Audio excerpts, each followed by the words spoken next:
오늘 우리에게 주실 말씀은 사무엘상 15장 27절에서 31절까지, 사무엘상 15장 27절에서 31절까지 말씀을 교독하겠습니다. 사무엘이 가려고 돌이킬 때에 사울이 그의 겉옷자락을 붙잡음에 찢어진지라.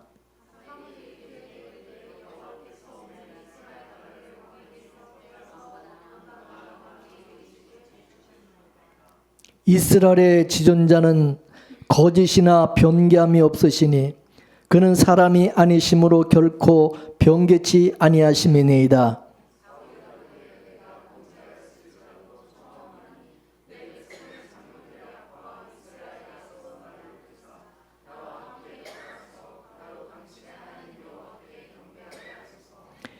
이에 사무엘이 돌이켜 사울을 따라가매 사울이 여호와께 경배하니라.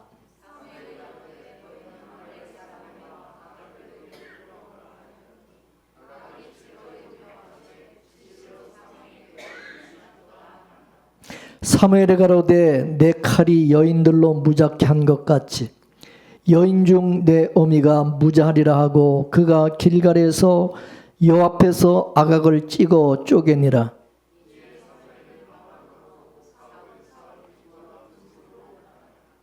다 같이 사무엘이 죽는 날까지 사울을 다시 가서 보지 아니하였으니 이는 그가 사울을 위하여 슬퍼함이었고 여호와께서는 사울로 이스라엘 왕 삼으신 것을 후회하셨더라. 아멘. 우리 다 같이 본문 24절 25절을 다시 한번 읽어보겠습니다. 시작. 사울이 사무엘에게 이르되 내가 범죄하였나이다. 내가 여호와의 명령과 당신의 말씀을 어긴 것은 내가 백성을 두려워하여 그들의 말을 청종하였음이니이다. 청하오니 지금 내 죄를 사하고 나와 함께 돌아가서 나로 하여금 여호와께 경배하게 하소서. 아멘. 여러분, 사울왕의 이 고백을 보게 되면 그가 자기의 잘못을 인정하고 회개한 것처럼 보여요. 그러나 사울왕이 정말 회개했다면 계속되는 말씀에서 하나님께서 사울의 잘못을 용서하셨다, 뭐 그런 말씀이 있어야 되는데 27절 이하에 보게 되면 사무엘은 오히려 사울이 하나님께 버림을 받았다고 하는 것을 말하고 있어요. 여러분, 하나님께서는 누구든지 무슨 잘못을 범했든지 진심으로 회개하면 그 죄를 용서하시죠. 근데 왜 사울은 용서받지 못했을까? 하나님께서 사울의 죄를 용서하지 않으신 것은 그의 회개가 진심이 아니었기 때문에, 사울은 진정으로 회개한 것이 아니라 어쩔 수 없는 죄의 시인에 불과했기 때문이다. 처음에는 자기가 잘못하지 않았다고, 자기는 하나님 말씀에 순종했다고, 그 죄를 완강하게 부인하다가 사무엘의 강력한 책망의 말을 듣고 더 이상 자기의 죄를 부인할 수가 없는 상황에 이르게 되니까 어쩔 수 없이 뭐 자기의 죄를 이제 인정하는 것처럼 그렇게 나왔어요. 진정한 회개라는 것이 뭐예요? 이렇게 어쩔 수 없이 하는 것이 아닙니다. 진정한 회개는 진짜 자기 죄를 진심으로 깨닫고 즉시 자복하고 용서를 구하는 것입니다. 여러분, 우리가 성경의 일례를 볼 것 같으면 이런 진정한 회개를 우리가 다윗에게서 발견할 수 있죠. 이 겉으로 드러난 죄를 본다고 한다면 여러분, 다윗 왕의 죄가 사울 왕의 죄보다 훨씬 더 큽니다. 다윗은 간음죄에다가 살인죄까지 저질렀어요. 이는 사형에 해당하는 그런 죄입니다. 그런데도 다윗은 뭐예요? 죄의 대가를 치르기는 했지만은 자신의 죄를 깨달았을 때 아무런 무슨 핑계를 대거나 변명하지 아니하고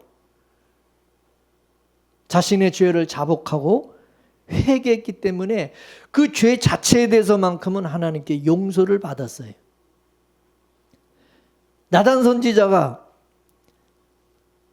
자신의 죄를 지적했을 때 다윗은 그 자리에서 잘못을 인정했어요. 그는 이때뿐만 아니라 나중에 인구조사를 했을 때에도 잘못을 깨닫는 즉시 일체 핑계를 대는 그런 일이 없이 회개했어요. 갓 선지자가 징계를 선포했을 때에 변명을 하거나 그걸 피하려고 징계를 받지 않으려고 뭐 어떻게 이렇게 변명하고 그런 거 없이 하나님께서 주시는 그 징계도 순순히 받았어요. 근데 사울왕은 어때요? 온갖 변명을 둘러대는 거예요. 있는 힘을 다해서 자기를 방어하고 변호하고 자기는 무죄하다는 것을 계속해서 말하는 것입니다. 오늘 24절 25절에도 보면 뭐라 그럽니까? 내가 하나님의 말씀을 어긴 것은 누구 때문이라는 거예요. 예? 내가 백성들을 두려워하여 그들의 말을 청종하였기 때문에 백성들의 말을 들었다는 거예요. 하나님의 말씀보다. 예?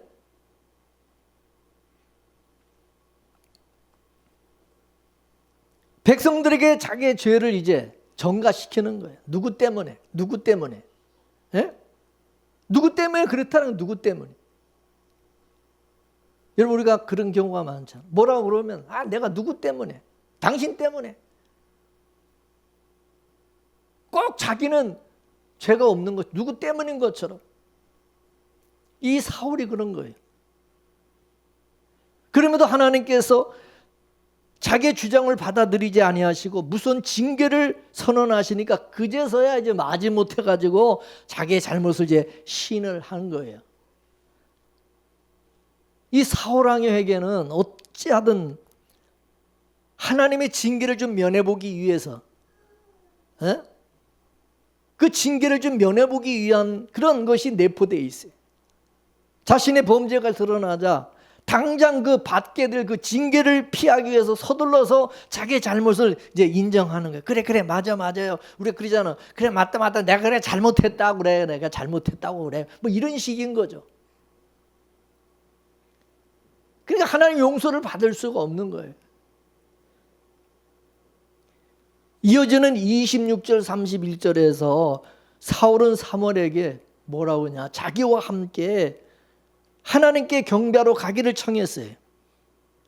그게 사무엘 그 요청을 거절하니까 포기하지 않고 그냥 사무엘 선지자가 옷이 찢어질 정도로 매달리면서 자기와 함께 경배하러 가자는 거예요. 그러면서 뭐요? 장로들과 백성들 앞에서 자기 좀 위신을 좀 세워달라는 거야. 자기가 사무엘 선지자와 함께 하나님께 예배를 드림으로 말미암아 자기가 하나님의 뜻을 따르는 사람이고 하나님이 자신과 함께 한다는 그 권위를 그 백성들 앞에서 좀 세우고 싶었던 거예요. 예? 하나님께 버림받은 왕이 아니라 하나님이 그래도 함께 하시는 그런 왕이라는 것을 그걸 좀 백성들 앞에서 좀 보여주고 싶은 거예요.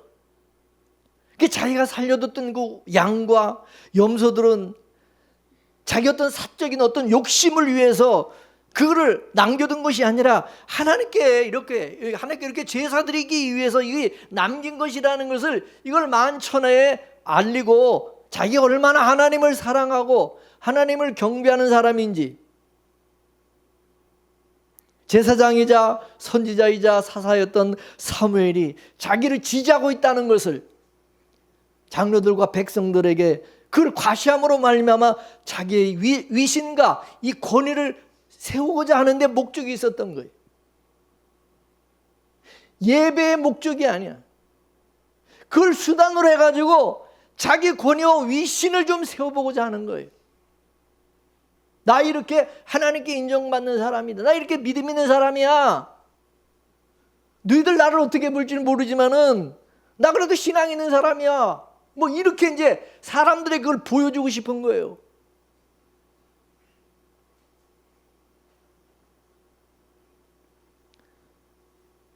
여러분, 우리도 그래요. 이 사울왕처럼 우리가 무슨 신앙이 있는 것처럼 사람들에게 보여주고자 하는, 그래가지고 말입니다. 다른 사람보다 더 오랫동안 기도도 하고 다른 사람보다 더 열심을 다해서 예배도 막 드리면서 하나님의 뜻대로 정말 살기 위해서가 아니라 봉사와 헌신의 삶을 살아가는 것처럼 다른 사람들에게 이렇게 보여주기 위한, 나 이렇게 믿음 있는 사람이고 열심히 있는 사람이다, 뭐 이거를 보여주고 싶은, 여러분 그렇게 하는 경우가, 여러분 그렇게 하는 사람들이 여러분 얼마나 많아요. 이런 행동은 다 이 사울왕의 함정에 빠지는 것이, 경건의 모양은 있지만 경건의 능력은 없는 외식의 신앙, 외식하지 말라는 거예요. 그래서 제가 여러분에게 늘 얘기하지만 하기 싫으면 하지 말라는 거예요. 사람들이 이렇게 보여주기 위해서 사람들의 눈치 보고 목사님은 눈치 보고 하지 말라는 거예요. 그런 거는 안 한다고 제가 뭐라고 안 그러니까. 그게 더 나쁜 거예요. 외식하는 게. 진실해야지. 나 솔직히 그런 마음이 없다 그러면 없는 그대로, 나 솔직히 그런 마음이 없어요. 헌금하고 싶지도 않고 예배 드리고 싶지도 않고 그대로 없는 거 그대로 솔직하게. 그러면서 은혜를 구하는 게 낫지. 하나님, 나에게 은혜를 주세요. 나에게 그런 마음을 주세요. 감동을 주세요. 그렇게 진실하게 나오는 게 낫지. 없으면서도 있는 척 하는 게 더 나쁘다 이거예요.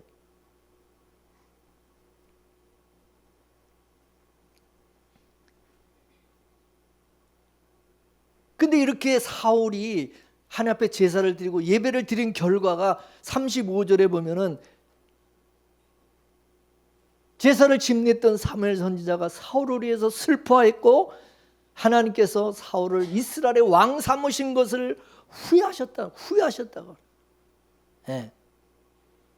그 이후에는 하나님께서 사울을 떠나게 되셨고 선지자로도 꿈으로도 아무것도 다시는 사울에게 아무것도 하나님이 알려주지도 않고 가르쳐주지도 않고 계시도 안 해주고 그랬다는 거예요. 그러니까 완전히 이제 뭐예요? 하나님이 돌아서시고 하나님이 완전히 제껴놨다 그 말입니다. 참 이게 참 무서운 말이에요. 이게 바로 저주예요, 여러분. 안 그래요?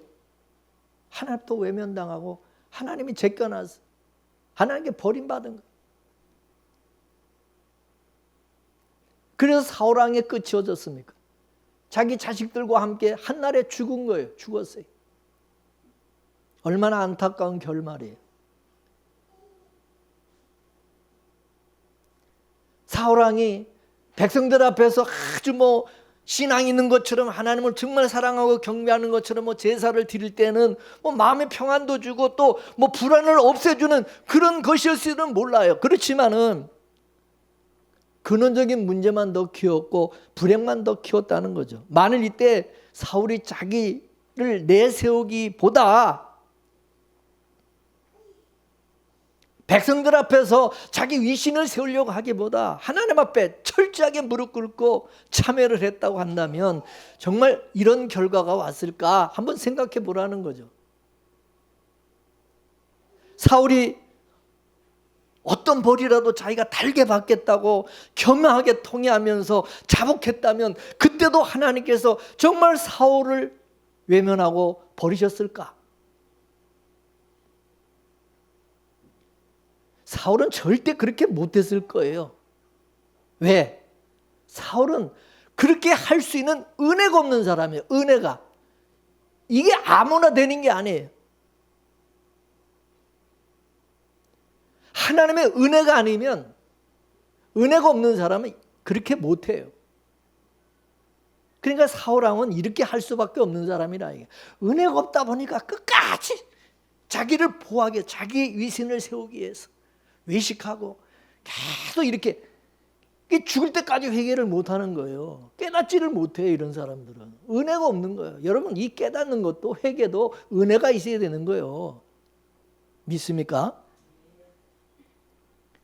여러분, 요엘서 2장 13절 말씀을 한번 보겠어요. 시작. 너희는 옷을 찢지 말고 뭐를 찢어? 마음을 찢고 너희 하나님 여호와께로 돌아올지어다. 그는 은혜로우시며 자비로우시며 노하기를 더디하시며 인애가 크시사 뜻을 돌이켜 재앙을 내리지 아니하신다니. 뜻을 돌이키시기도 한다는 거죠. 자, 시편 34편 18절 시작. 여호와는 마음이 상한 자를 가까이 하시고 중심으로 통해하는 자를 구원하시는도다. 예. 하나님 우리 중심을 본다 그랬잖아요. 마음을. 진짜 마음을 찢으면서 하나님께 돌아오고 정말 마음이 막 자기 죄를 인해서 마음이 상해가지고 정말 중심으로 통해하는 그런 마음이 있다면 하나님 그거 보신다는 거죠. 그러면 하나님께서 여러분 뜻을 돌이키신다는 거지. 구원해 주신다는 거지. 근데 이게 하나님의 은혜가 없으면 이게 안 된다는 거. 이게 여러분, 이게 말같이 이렇게 쉬운 게 아니라 이게 이렇게 되어지는 게 아니라는 거예요. 그렇게 이어지는 32절 33절에 보면은요, 이제 제사를 마친 사무엘이 아멜렉 왕 아각을 그냥 쪼개가지고 그냥 무참하게 그냥 죽여버렸어요. 노구의 제사장이 제사가 끝나게 무섭게, 그것도 끔찍하고 참혹한 방법으로 사람을 이렇게 죽인다는 것은 누구도 예상하기 어려운 일이에요. 여러분, 목사가 예배를 집례하고 나서 사람을 쪼개서 죽여버리면 여러분 어떻게 해서 놀라지 않겠어요? 여러분 아마 놀랄 거예요. 그렇게 행동하는 걸 보면. 아, 제사장이 선지자가 그러니까. 아마 백성들도 놀랬을 거야. 아강은 자기가 이제 살았다고 생각했어요. 웃으면서 나오면서 이제 나에게 사망의 적이 지나갔다고. 웃으면서 지금 그렇게 생각하고 있었는데, 아니 사무엘 선지자가 자기를 완전히 쪼개서 죽여버리니까 아마 이 아강도 깜짝 놀랐을 거예요. 사무엘이 왜 이렇게 행동했을까요? 예? 이스라엘 백성들이 따라야 될 명령은 아강왕을 살려두라고 하는 사울왕의 명령이 아니라 아강왕을 포함한 아멜렉 사람들을 다 진멸하라는 하나님의 명령, 그 하나님의 명령을 따랐어야 된다는 사실을 보여주는 거예요. 너희들이 하나님의 명령을 안 따르고 사울왕의 명령을 따랐다는 거죠.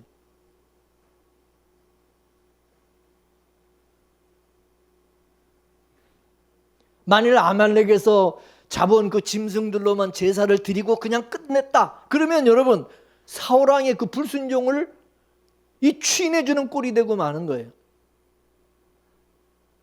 그래서 사무엘은 그런 오해를 불식시키기 위해서 사울이 살려두라고 명령했던 아각을 사울왕의 허락도 없이 자기가 직접 그냥 처형해 버린 거예요.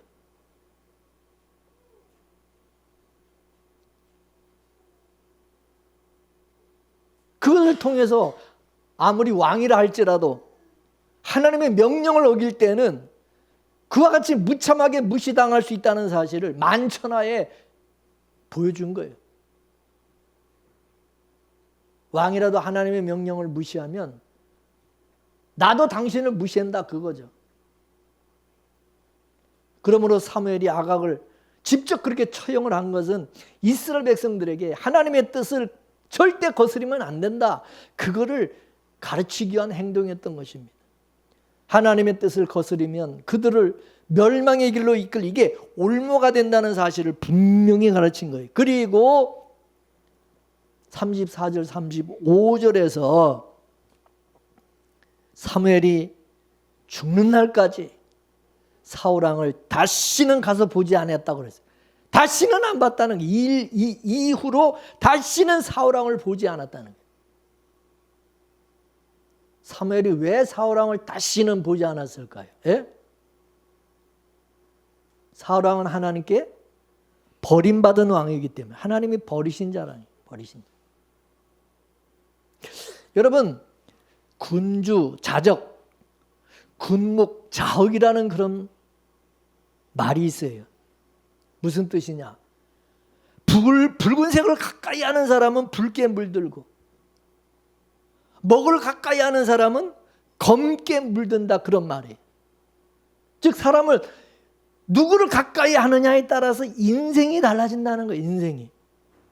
착한 사람과 함께 있으면 착해지고 나쁜 사람과 함께 있으면 나빠지고.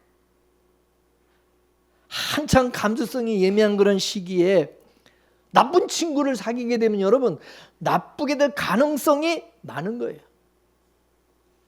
놀기 좋아하는 자를 가까이 하게 되면 공부와 거리 멀어지게 될 것이고 술을 좋아하는 자와 가까이 하게 되면 술주정뱅이가 되기가 쉽다 이것입니다. 불평하는 사람 가까이 하다 보면 자기도 모르게 불평꾼이 되기 쉽고 이단을 가까이 하다 보면 여러분 이단이 될 가능성이 높다 이것입니다. 사람들은요 못된 것은 쉽게 배워요. 우리 몸뚱이는 쾌락을 쫓아가는 성질을 가지고 있어요. 얘는 우리 죄성이 육신의 쾌락을 쫓아가는 것을 이거를 좋아한다는 거예요. 이거를 쉽게 그래서 물드는 거예요. 그래서 성경은 우리에게 뭐라 해요? 피 흘리기까지 죄와 싸우라는 거예요. 피 흘리기까지 죄와 싸우라. 죄를 멀리 하라는 거예요. 악은 모양이라도 버리라는 거예요. 악은 모양이라도. 예?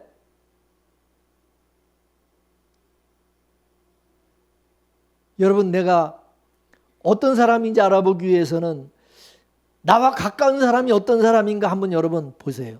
여러분이 가까운 사람 그 사람이 어떤 사람입니까? 누구와 가까이 합니까? 예? 세상과 보시되고자 하는 사람은 하나님과 원수된 사람입니다. 왼수. 야고보서 4장 5절 말씀을 보겠습니다. 야고보서 4장 5절 시작. 너희는 하나님이 우리 속에 거하게 하신 성령이 뭐하기까지? 시기하기까지 사모한다 하신 말씀을 헛된 줄로 생각하냐? 우리 속에 거하신 성령께서 시기하기까지 우리를 사모한다는 거예요. 하나님의 백성이 하나님이 아닌 세상과 벗하고 짝하면서 세상을 따르는 것을 성령께서 성령 하나님이 질투하시고 시기하신다는 거죠. 그거를 싫어한다는 거예요. 쉽게 말해서. 그러므로 우리는 이 사람을 사귈 때도 여러분 좀 아무나 사귀면 안 된다 이거야. 사귐을 가져서는 안 될 사람을 자꾸 여러분 사귀고 가까이면 안 돼. 이걸 분별할 줄 알아야 되는 거예요, 여러분. 여러분 사무엘 선지자가 여러분 사울 왕을 완전히 다 끊어버리잖아. 다시는 안 보잖아. 이게 아니다 싶으면은 이렇게 냉정해야 되는 거예요, 여러분. 아, 너무하다 할 정도로. 로마서 16장 17절에서 18절까지 한번 또 보겠습니다. 시작. 형제들아 내가 너희를 권하노니 너희 교훈을 거스려 분쟁을 일으키고 거치게 하는 자들을 살피고 저에게서 떠나라.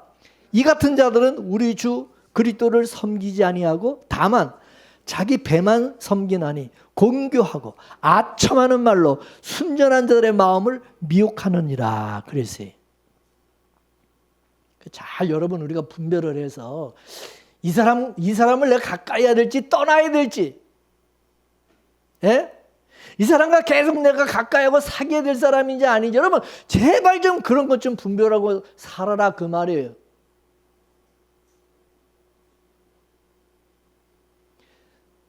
여러분 지금 로마서 16장은 로마서의 결론이잖아요. 결론. 이 결론이 뭐냐? 로마서의 결론을 지금 사무엘이 뭐라고 하냐? 가까이 할 자와 멀리 할 자를 좀 분별을 하라 그거예요. 그 얘기는 뭐냐? 그만큼 교회 거룩성을 우리 성도의 이 거룩성이 중요하기 때문이라 해요. 교회는요 진리와 비진리가 하나가 될 수가 없다 그거예요. 복음과 비복음이 하나가 될 수가 없는 거예요.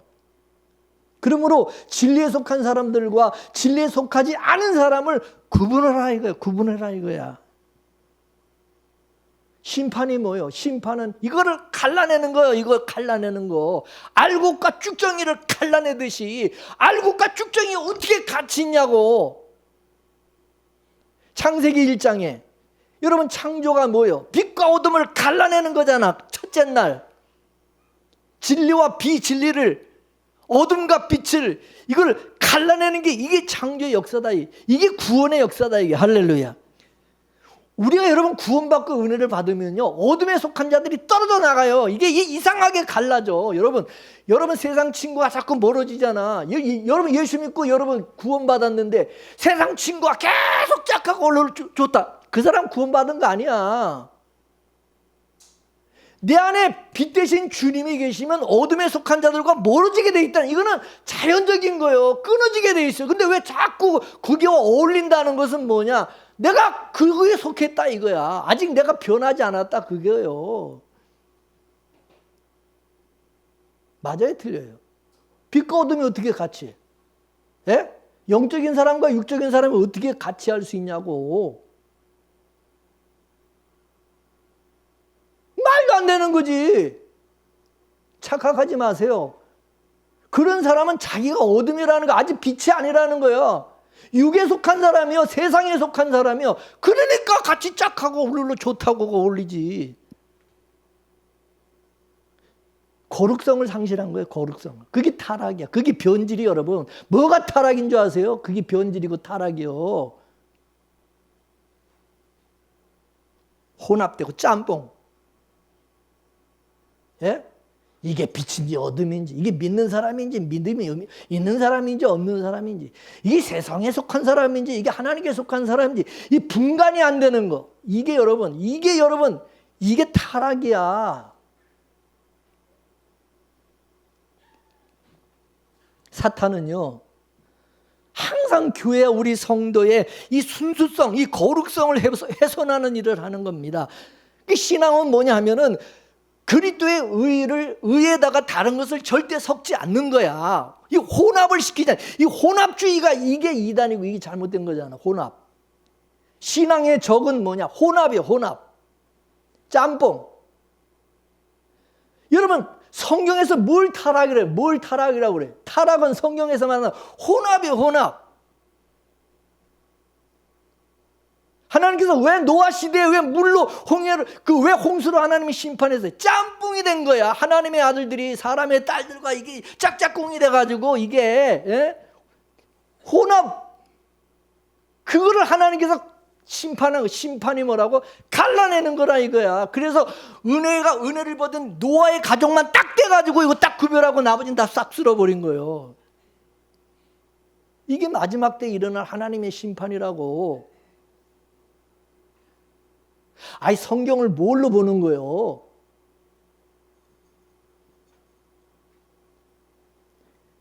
여러분 인간적으로 보면 사람마다 이 불호가 있어요. 호불호가. 근데 여러분 우리 본성이라는 것은 뭐냐면요 동질성을 추구하게 돼 있어요. 이런 본성이 같은 생각을 가진 사람을 우리는 사귀게 돼 있어요.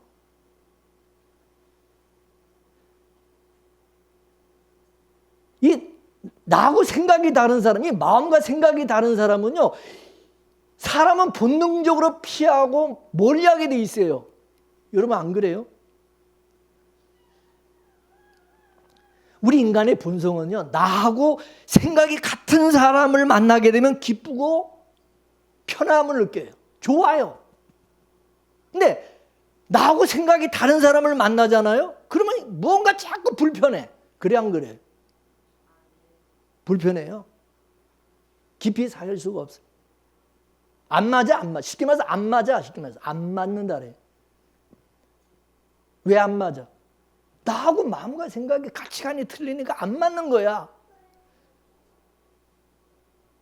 그 사람은 본성적으로요, 이 편안한 나하고 만나서 생각과 이게 같은 사람, 그런 사람을 만나야 이게 기쁘고 편안한 거예요. 좋은 거예요.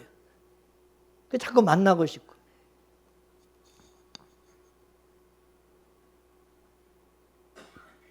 제가 웬만하면 뭐 다른 목사님들하고 웬만하면 이 교제도 잘 안 하고 이게 뭐 혼자 있는 경우가 많아서, 목사님은 뭐 독불장군처럼 혼자 맨날 저렇게 있냐 뭐 그러시겠지만은, 제가 전에 그 제주도의 세상교회 강희재 목사님 계실 때는 진짜 그 멀리 제주도에 있어도 내가 가가지고 자주 가서 만나고 교제하고. 왜냐? 그 목사님하고 영적으로 생각과 이게 나하고 통하고 나하고 맞다 보니까 너무너무 좋은 거예요. 솔직히 말해서 마누라보다 더 좋았어요, 그때는. 우리 집사람보다 그 목사님 더 좋았다니까, 내 마음이. 근데 돌아가시고 나서 내가 한동안 내가 힘들었어요. 내가 그렇게 좋아하는, 나하고 마음이 맞는 그런 목사님 돌아가시고 나니까 너무 힘들었어요. 근데 그런 분이 없어, 그런 분이. 그럼 내가 아마 그런 분하고 가깝게 아마 지냈을 거야. 교제하고 막 서로 나누고 그 목사님 만나면 맨날 내가 은혜 받은 말씀 나누고, 그 목사님이 은혜 받은 거 또 하나님 깨달은 말씀 막 또 나누고, 나도 또 막 얘기하면 서로 막 너무 좋아가지고 막 너무 막 기뻐하고 말씀으로 교제를 하니까 너무 좋은 거야, 말씀으로 막 서로. 근데 다른 목사님 만나면 뭐, 야, 교인들 얼마나 많이 모이냐, 뭐 요즘 부흥 많이 되냐, 뭐 교회 뭐 관심이 그런 데 있지. 다른 목사님들 만나면 솔직히 말 머리 아파. 아유, 그냥 짜증나, 그냥. 가치관이 틀려. 뭐 말씀을 나누는 것도 없어. 자기가 맨날 잘났어, 그냥. 그런 사람하고 같이 있으면 괜히 나까지 그냥 은근히 열받쳐가지고 괜히 나까지 성질 나빠지니까 아예 나도 그냥 말도 하기 싫은 거예요. 물론 우리가 이 세상을 살아갈 때에 나하고 마음이 다르다고 해가지고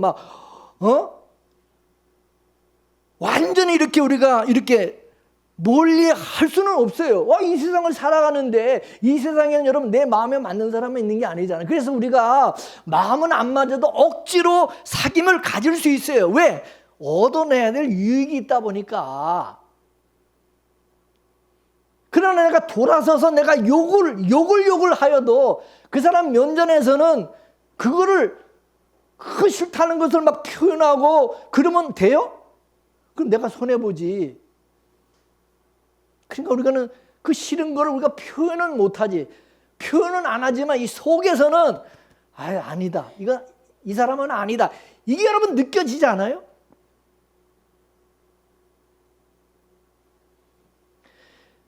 여러분 신앙은요. 여러분 우리가 신앙을 나의 유익을 얻기 위한 무슨 처세술이에요? 처세술이? 이 신앙은 그게 아니라 그리스도와 벨리알이 하나가 될 수가 없다고 그랬잖아요. 그리스도와 벨리알이 어떻게 하나가 되냐 이거예요. 교회 안에서도 마찬가지예요. 이 신앙이 다르고 가치관이 다르고 진리관이 다른 사람하고 이걸 어떻게 사귈 수 있냐? 사귈 수 없다. 아무리 교회 같이 다닌다 하더라도. 예? 목사도 그래요. 제가 목사라지만은 목사도요 다 목사가 아니야. 이게 정말 사귈 만한 그런 목사님이 있는가 하면 그렇지 않은 사람이 있어요. 이 목사님 가까이 할 사람이 아니구나. 구원이라는 것은 우리 몸과 마음과 영혼 모두가 받는 거예요. 그렇기 때문에 구원받은 성도는 몸과 마음과 영혼도 세상과 다른 가치관으로서 이 분리된 것을 지향하게 돼 있어요. 교회는요, 영적으로 본질이 같은 사람들끼리 모이는 모임이야. 이게 마음이 하나 되고 뜻이 하나고 신앙이 하나고 예수 그리스도 십자가로 하나가 돼. 이게 교회예요. 믿습니까? 근데 이 그리스도를 중심으로 복음을 중심으로 이게 모임이 아니면요, 이 교회는요 언제든지 깨질 수가 있어요. 언제든지 흩어질 수가 있어요. 이게 교회가 아니에요, 그건. 이익에 따라서 다, 교단도 그래, 교단도 이게 진짜 십자가 복음으로 그리스도로 하나 되는 게 아니면요, 교회도요, 또 새 교단 만들어서 이 교단으로 갔다, 저 교단으로 갔다. 똑같아요. 목사들도요, 여러분 보면 아주 그냥 징글징글해요. 정말 복음으로 그리스도로 십자로 하나가 되면 한국 교회가 하나가 돼야지. 맞습니까? 근데 이게 아니야. 왜 자꾸 갈라지냐고. 왜 자꾸 싸우냐고. 우리는 어떠한 일이 있어도 본질을 지켜야 된다 그거예요. 믿습니까? 이 거룩성을 지켜야 돼. 이 거룩성. 예?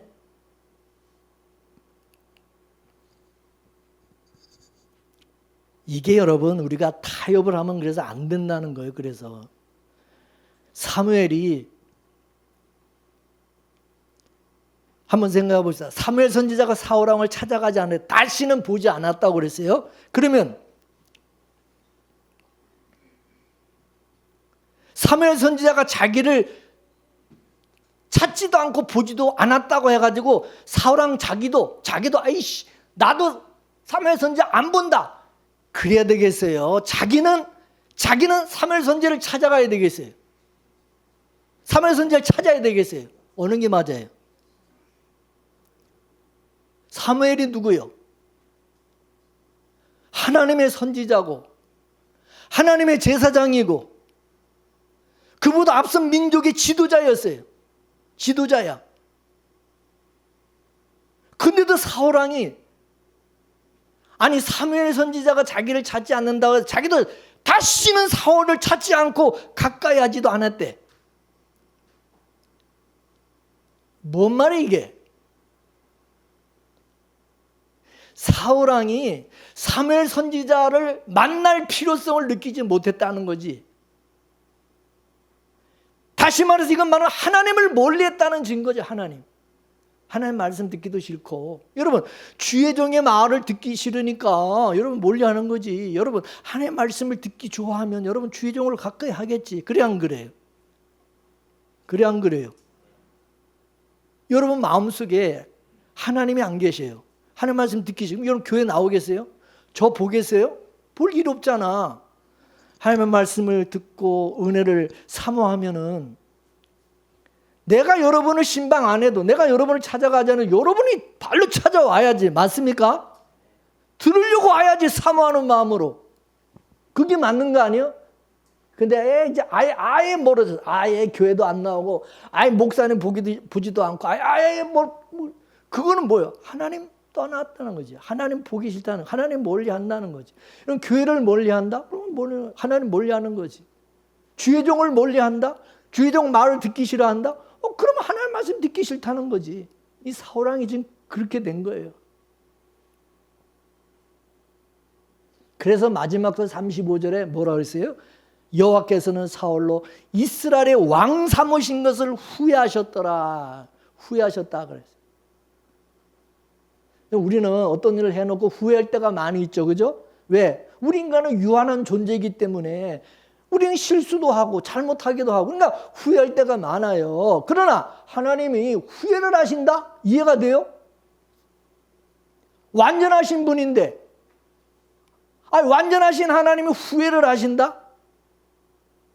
민수기 23장 19절 말씀을 보겠습니다. 시작. 민수기 23장 19절. 하나님은 인생이 아니시니 시건치 아니하시고 인자가 아니시니 후회가 없으시도다. 어찌 그 말씀하신 바를 행치 아니하시며 하신 말씀을 실행치 않으시랴. 그랬어요. 한 번 뜻하신 바가 있으면 한 번 하나님이 내뱉으신 말씀은 하나님 그대로 행하시고 그리고 또 거기에 대해서 하나님 절대 후회하는 것이 없다. 분명히 말씀했어요. 하나님께서 이스라엘 백성들을 선택하셨다고 한다면 하나님 이스라엘 민족을 선택한 것에 대해서 후회해가지고 그 이스라엘 민족을 하나님이 아예 버리셨어요? 지금까지 이스라엘을 하나님이 버리신 적이 있어요? 하나님이 이스라엘 민족을 하나님이 선택하시고 나서 하나님 후회하지 않으시, 거짓말도 하지 않으시, 은혜를 계속해서 베풀어 주시는 신실하신 하나님이시라는 것을 성경은 우리를 통해서 가르쳐주고 있어요. 아멘이십니까? 하나님은 그 말씀하시는 것에 대해서 번복하시는 말씀, 번복도 안 하시고 후회하시는 것이 우리 사람과 다르다는 거죠. 그래서 하나님은 변치 아니하시는 하나님, 요랬다 저랬다 하시는 하나님이 아니라 일관적인 하나님이시라는, 그 진리의 하나님이시라는, 그런 하나님이, 그런데 후회하실 때가 있었다는, 후회하실 때가 성경에 몇 군데가 나오는데 창세기 6장에 보면요, 노아 시대 이야기가 나와요. 거기 보면요, 하나님이 당시 사람의 죄악이 세상에 가득함과 그 마음으로 생각하는 모든 계획이 항상 악한 것을 보시고 땅 위에 사람 지으셨음을 한탄하셨더라. 한탄하셨다는 말씀이 나와요.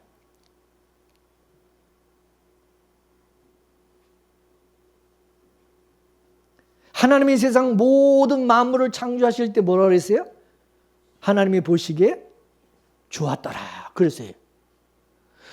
우리 사람을 하나님이 창조하셨을 때 하나님이 뭐라 그랬어요? 하나님이 보시기에 심히 좋았다. 심히 좋았다 그러거든. 그냥 좋은 게 아니라 엄청 좋았다는 거예요. 그렇게 했는데 하나님이 이제 심히 좋았다가 아니라 한탄하셨다. 오늘 본문 11절에서 내가 사울을 세워 이스라엘의 왕 삼으신 것을 후회하노니 그가 돌이켜서 나를 쫓지 아니하며 내 명령을 이루지 아니었습니다 하신지라. 그렇게 말씀했어요. 그러면 이게 하나님이 자신이 잘못한 것을 인정하시고 후회했다는 그런 말씀인가 이게?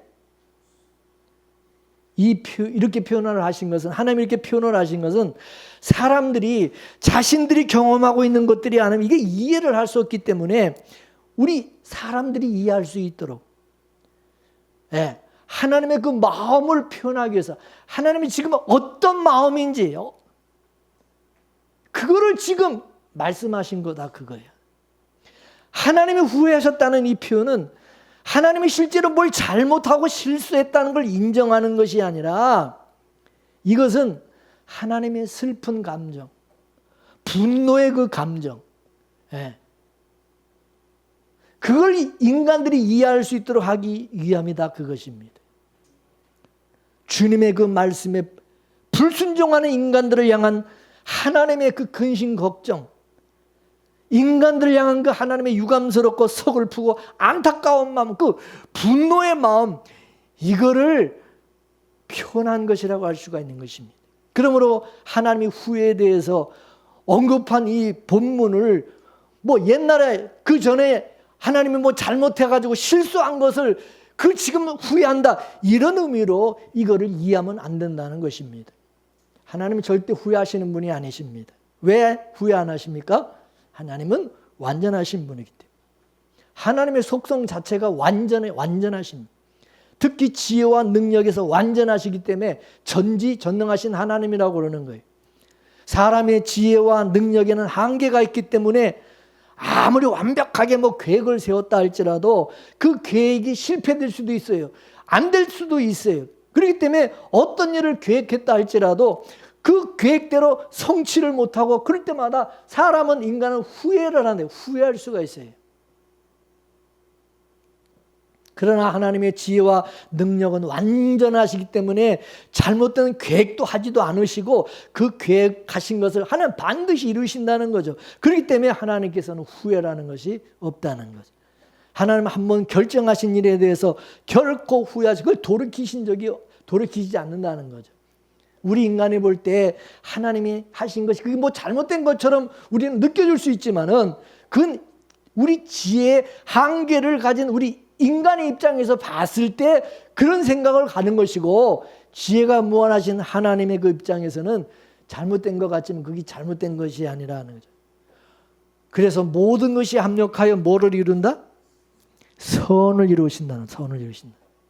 그래서 하나님께서는 계획이 실패되고 실수하심으로 생겨나는 그런 후회하는 것이 아니라 로마서 11장 29절의 말씀에 보면 하나님의 은사와 부르심에는 후회하심이 없느니라.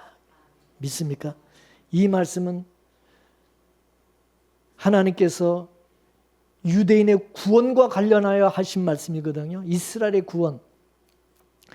하나님께서 이스라엘을 구원하시기로 작정하셨어요. 아브람 때부터 아브람의 그 후손을 하나님이 선택하셨어요. 하나님의 백성으로. 이는 유대인을 민족적으로 선택한 것을 말하는 게 아니라 유대인들 가운데 일부를 구원하기로 선택하신 거예요. 그래서 그들에게 다른 민족에게는 주지 않은 하나님의 임재를 경험하게 하시고 율법을 주시고 제사와 성전 제도를 주신 거예요. 그걸 통해서 자기들의 죄를 깨닫고 하나님의 구원의 방법인 그리스도를 믿도록 하기 위한 것이었어요. 예수 그리스도를 믿도록 하기 위한 것이었어요. 그런데 그들이 오실 그리스도에 대한 선지자들의 예언을 거부하고 심지어 예수 그리스도가 진짜 왔음에도 불구하고 그 예수님을 배척했어요. 사도들이 그리스도의 복음을 전할 때도 거부했어요. 그러면 유대인들을 구원하시려고 하는 하나님의 계획이 이 잘못된 것이냐? 그런 생각이 들 수가 있어요. 하나님이 유대인을 구원하시려는 계획이 실패로 돌아간 것이냐 이게. 그렇게 생각할 수 있다 이거예요. 하나님이 유대인들을 이스라엘을 선택한 것을 하나님이 후회하시는 거 아니냐 이런 생각을 할 수가 있어요.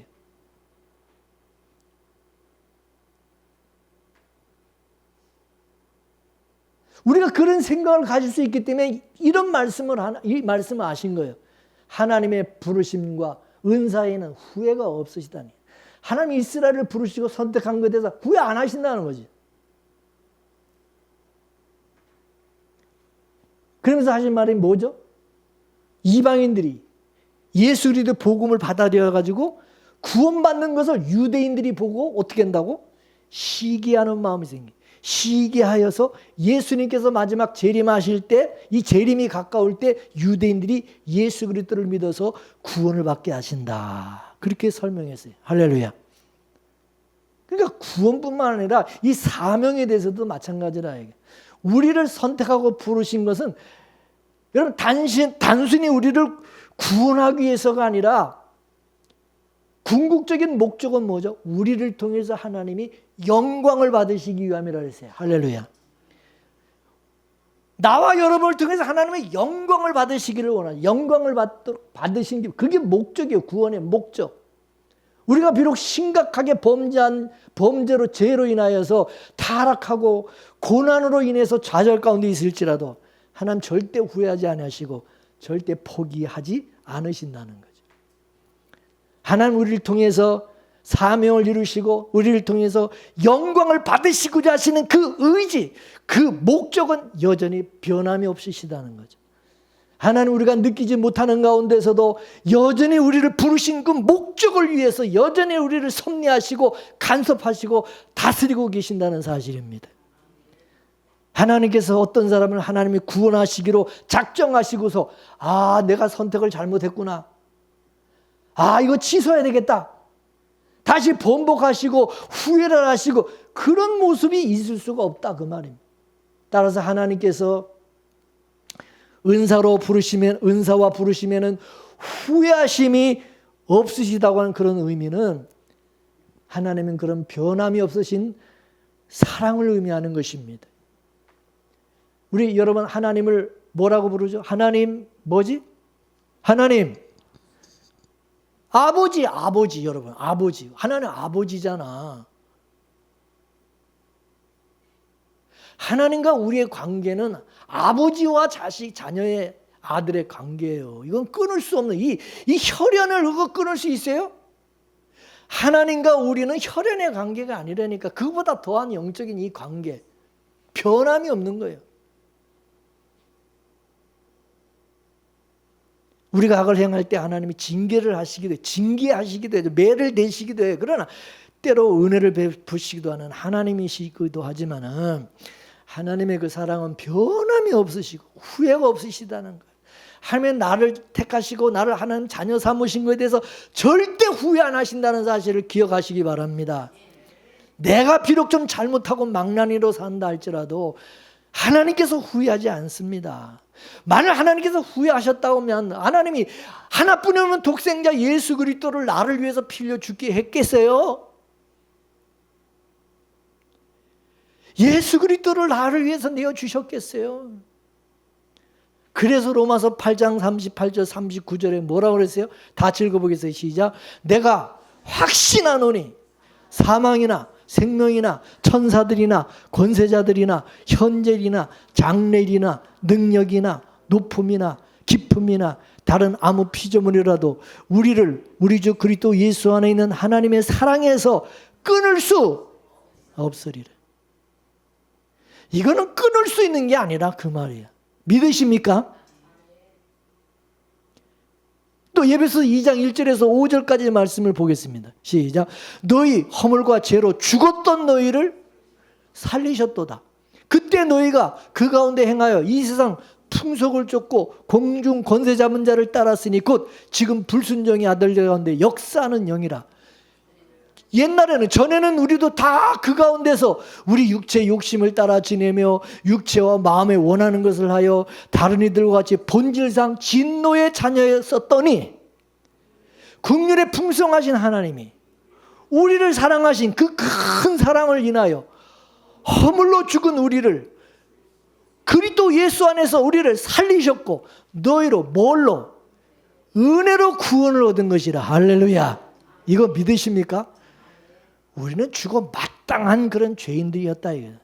허물과 죄로 이미 죽었기 때문에 더 이상 우리한테 뭐 기대를 할 것도 없고 아무런 소망도 없었던 그런 사람들이다 이것입니다. 그렇기 때문에 그런 내가 예수를 믿고 하나님의 자녀가 된 것은 전적으로 하나님의 은혜와 긍휼과 그 풍성하신 하나님의 사랑으로 인하여 된 거다 그 말입니다. 내가 하나님을 택하고 내가 예수를 택한 것이 아니라 하나님이 예수님이 나를 택했다는 거예요. 하나님이 나를 하나님의 자녀로 찜에 택했다 그 말이에요. 믿습니까?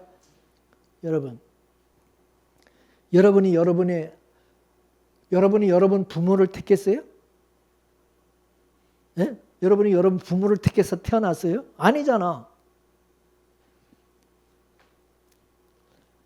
우리가 하나님 택한 게 아니에요. 하나님이 나를 택하고 하나님이 나를 하나님의 자녀 삼아 주신 거예요. 그거 믿으십니까?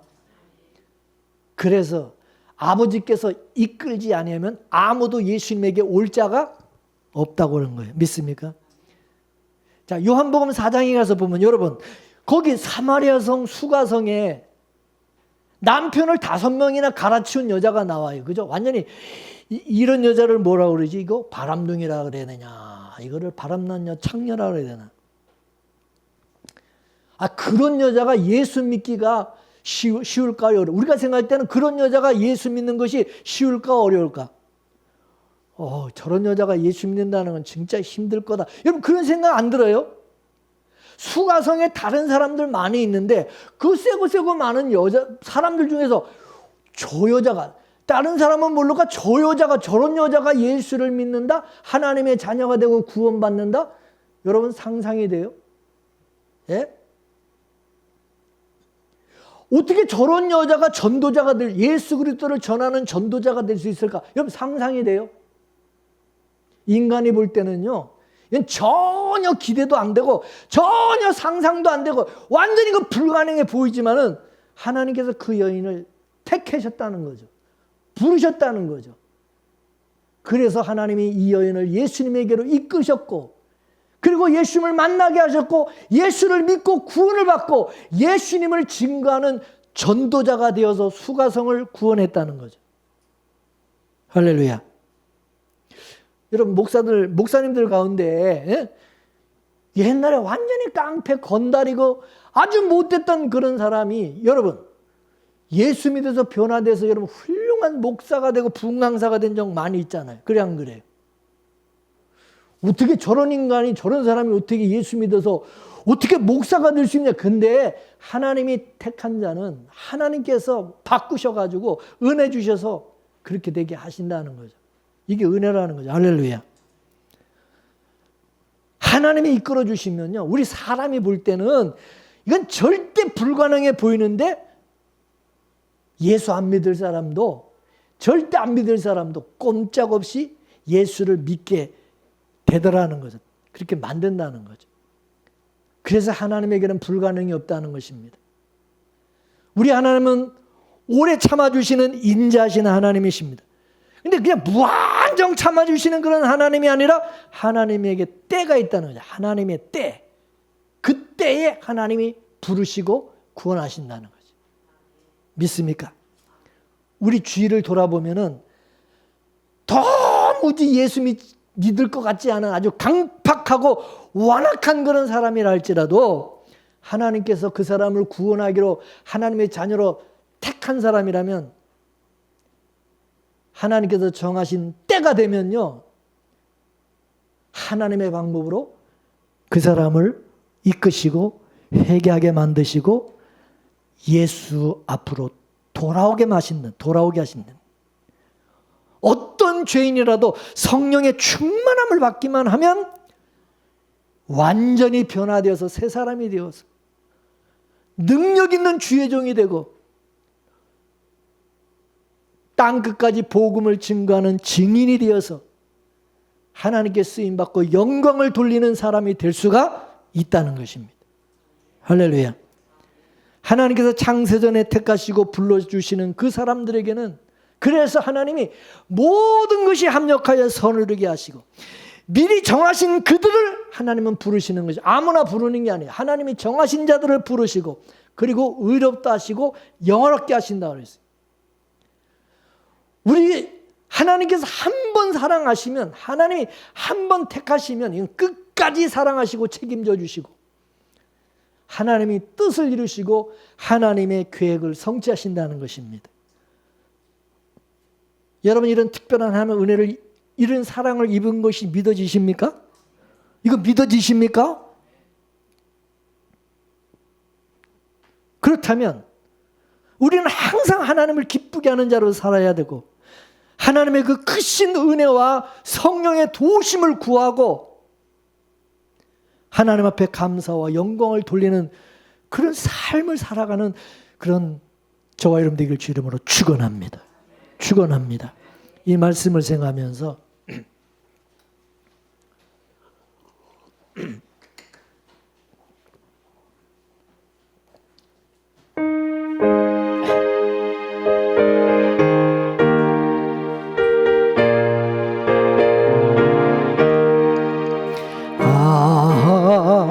하나님의 은혜로 있을 때 없는 자 왜 구속하여 주는지 난 알 수 없도다.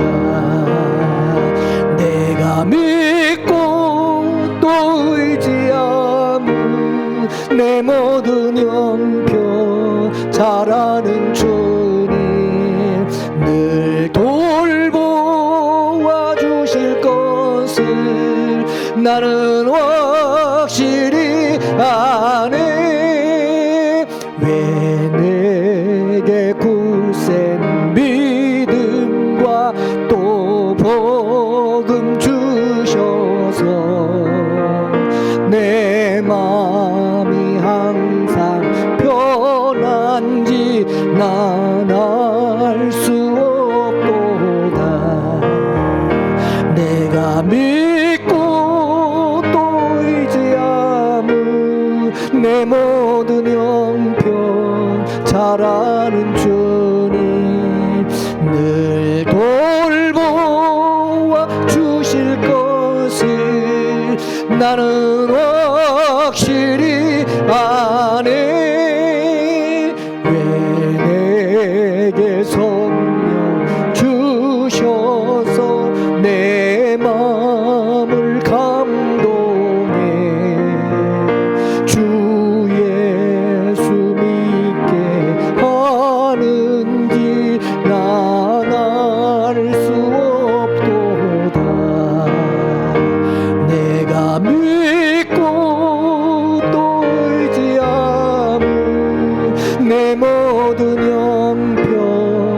나라는 주님 늘 돌보아 주실 것을 나는 확실히 아네.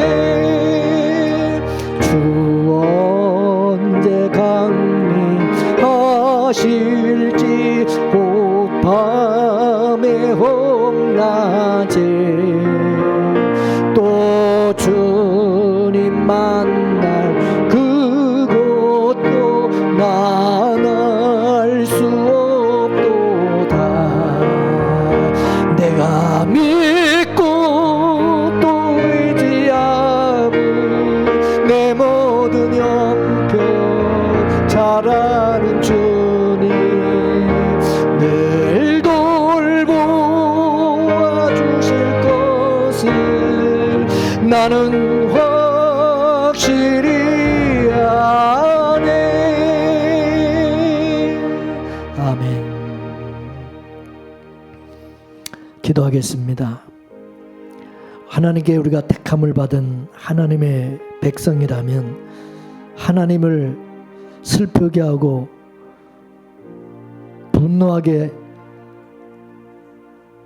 섭섭하게 하는 그런 자가 아니라, 비록 우리가 잘못하고 실수를 하고 사울왕처럼 하나님 말씀에 불순종하고 범죄했다 할지라도 주의 종을 통해서 하나님 말씀을 통해서 깨닫게 해주시면 즉각 변명하지 말고 그 자리에 엎드려 회개하고 자복하고 용서를 구하고 하나님의 은혜를 구하고 성령의 도우심을 구하면서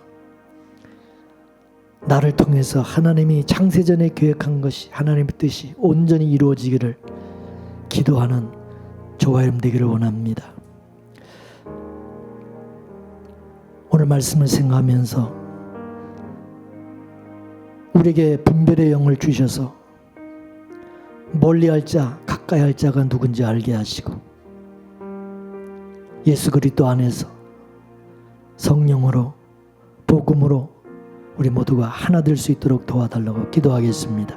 살아계신 하나님 아버지 참으로 감사합니다. 오늘 우리 가운데 은혜를 더하시고 성령의 감화 감동하여 주시고 깨닫는 은혜를 허락하여 주셔서 하나님의 택한 백성으로서 끝까지 우리가 거룩성을 잃지 않도록 도와주시고 변질되고 타락하지 않게 하시고 세속화되지 않게 하시고 인본주의와 율법주의의 신앙으로 외식하는 신앙으로 흐르지 않도록 도와주시옵소서. 신령과 진정으로 예배하며 하나님을 사랑하는 자 되게 하시고 하나님께 경배와 찬양을 돌리는 자들이 될 수 있는 저들 모두가 되게 하옵소서. 진정으로 마음을 다하고 성품을 다하고 목숨을 다하여 하나님을 사랑하는 마음을 주시고 주님을 사랑하고 주님을 가까이 하게 하시고 우리 빗물의 교회가 예수 그리스도로 복음으로 성령으로 하나 되게 하여 주셔서 그리스도 안에서 진정한 우리가 서로 사귀고 교제하며 하나님의 나라가 우리 가운데 이루어질 수 있도록 역사하여 주시옵소서. 성령님의 도우심을 구합니다. 성령께서 우리 가운데 역사하여 주시고 늘 함께해 주시옵소서.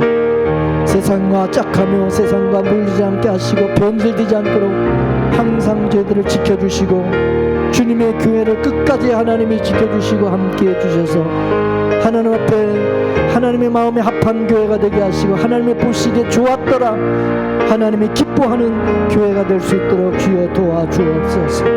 모든 것을 주께 감사하며 예수님의 이름으로 기도합니다. 아멘.